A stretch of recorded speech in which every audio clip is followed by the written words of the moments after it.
Alright, today on the channel we're going to build a mount for a set of gas cans. It's going to go on both sides of the Jeep. And this body armor bumper has a location for a swing out. We're going to build a tube setup that goes around the tire. It'll swing out. And we'll probably even put a mount on it somewhere for our high lift jack. So follow along as we build the mounting system on the back of the Jeep. Once again, 2 gas cans and a high lift jack, and this is all primarily for a trip to Utah that we want to do to the hole in the rock. Alright, so let's check out what we're doing. Alright, so we bought the spindle setup. Now this is better suited than using the usual trailer hitch setup. I'll leave a link for all this in the descriptions. We'll weld this onto a plate, and that'll all sit above that body armor bumper. And the reason why we bought that bumper is it has a mount in it for a swing out. All right, so we've got the plate in there. It's bolted to the locator on the bumper. Once again, these body armor bumpers, if you buy the right one, it comes with the swing out mount, or at least with the plate in there. Got it spaced up to where I want it, and then what we'll do is we'll take it off, get it welded in, and get the bend in some tube. So I like this little grinder we put together. The housing was pretty cheap. Hand grinder from Harbor Freight. Alright, so I had to redo it. Went through all that work, forgot to take off the mill scale. So, now we get to reset it. We're a Rockmount Welding Alloys affiliate, and we're using the tartan TIG to weld all this tubing together. It's square, alright. Always have to remove that mill scale. So if you need any kind of anti-spatter spray or MIG wire, sanding disc, Rockmount pretty much has everything you need. Alright, so we just got that shaft. Follow their link, it'll be in the descriptions. We weld it to the plate. Want to make sure that it's going to be in a good location. There's enough slop in the holes that I can move it around a little bit if needed.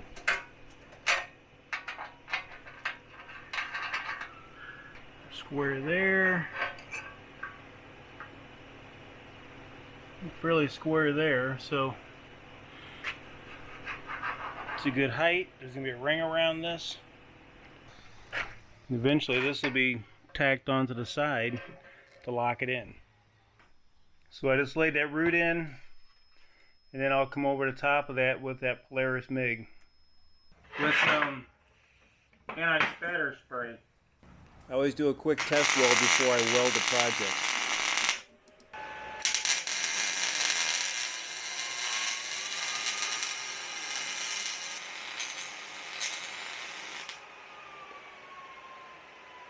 We plan on eventually going to a 37-inch tire, and these things will wore down to about a 34. So I got a piece of tubing here to simulate half-inch clearance once we get the 37s on. So we'll get the piece bent that'll come out and up, and we use this as the point of reference. So that's where these little digital levels come in handy. I can zero off my bumper, and then I can place on it on my reference, and I'm only a degree off. Alright, so we're going to use our standard for bends, just kind of as a reference. So I'm not exactly sure when, so there's going to be tubes that come over this way to come down to that. The gas can. Alright, so we'll get the first bend going here.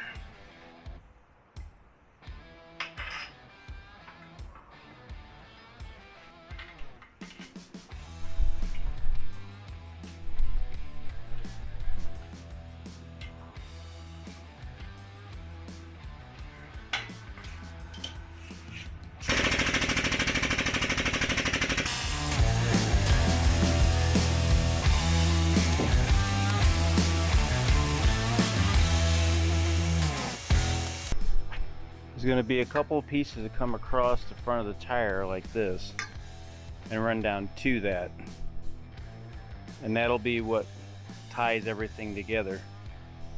A couple of pieces will come up here, and that's what I'll mount the high lift on.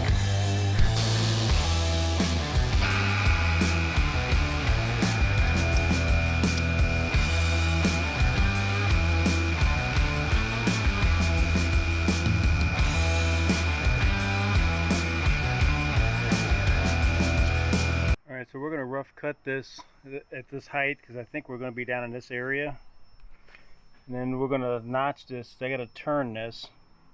I'm going to run a notch about 1 inch longer than what I should be. Not exactly sure where it's going to be yet.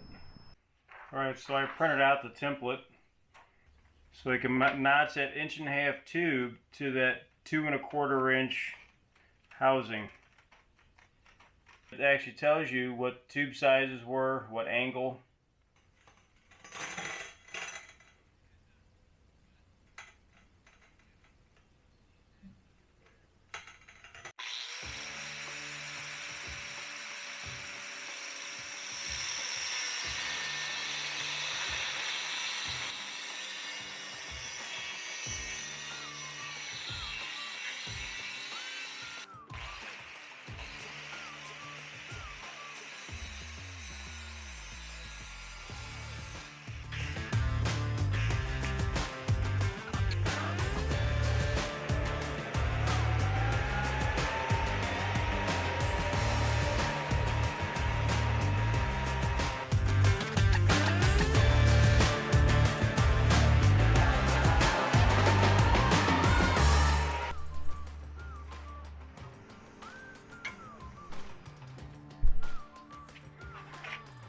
Alright, so a little off angle a little bit.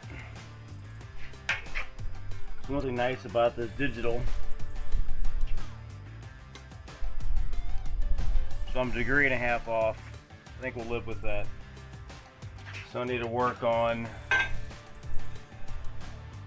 these pieces. So 40-degree angle is about what we're looking at. So there'll be one about that level. I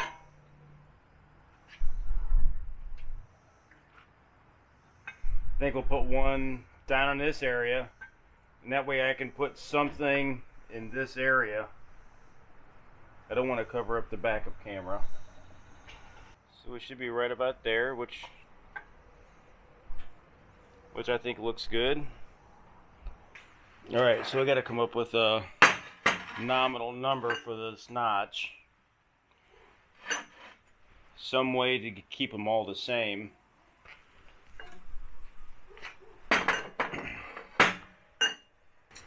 Okay, so I'm going to use these two 246 blocks.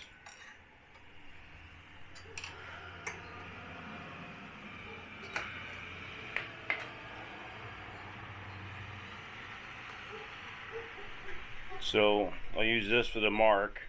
This way I can reproduce it. So that's going to be our notch point right there. I'd rather be too far out than too far in. So I'm going to move it down another 3/4 inch. That's closer to my line. So I'm going to have to make 4 of these. Okay, so one pitfall of the notcher I have, I gotta come in from this angle, and it's hard to figure out where. I know where I need to start, so I know where I need to start. It's hard to tell where I need to end. So I printed out one of these paper templates. I put it on there and traced it, and then. So what I'll do is I'll cut this one, I'll use it for a setup. So if this is 1.5 inches, the tube needs to be about another 2 inches longer. That'll put me out here. I don't want it too far out. I don't want it too far out, but Okay, so the original setup was here, so I'm just going to add a 2-inch spacer.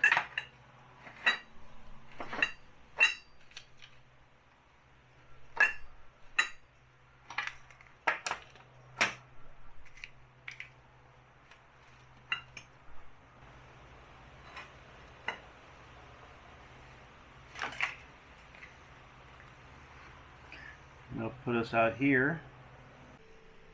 Okay, so I had to break the tacks free because it was a little bit off.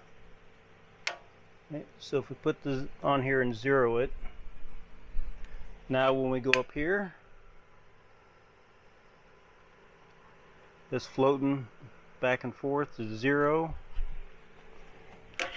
And if we go this way,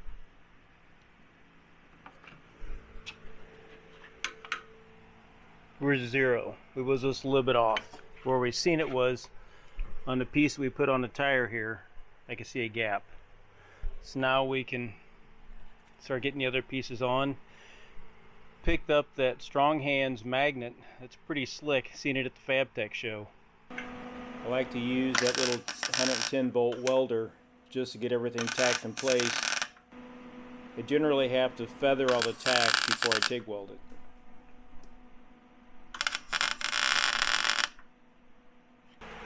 Alright, so we've got, might have a little more luck in here.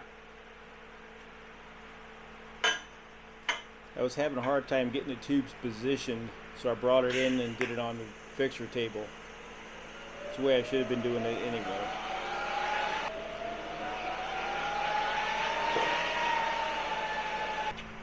Now on this side, get the gas can out.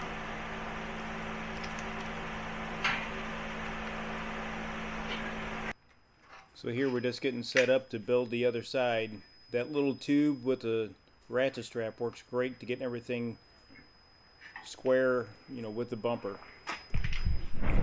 So that's a nice thing. You can set that to whatever you want. I know that's 90 degrees to the bumper.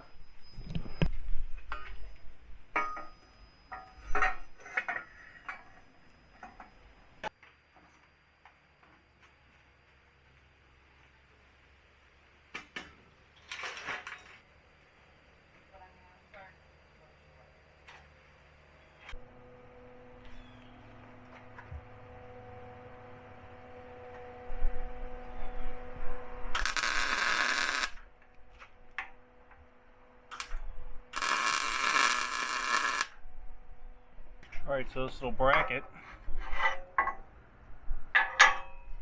when I close, it'll sit in there. So I'll bolt that down back here. I actually might make a little foot under it so that it's got more support. And I think what's going to happen is when I cut this tube off, I'll put the other bracket right here. It's for the latch. So it might be what I do is just take a flat piece across to give us some support all the way to the bumper right there. Alright, so we got the little bracket just tacked together. So what we're going to do is I'll put a little pad on this, and then the catch will go over here, and it'll cinch down. Of course, this is going to be way over here, right? I'll make this so that the handle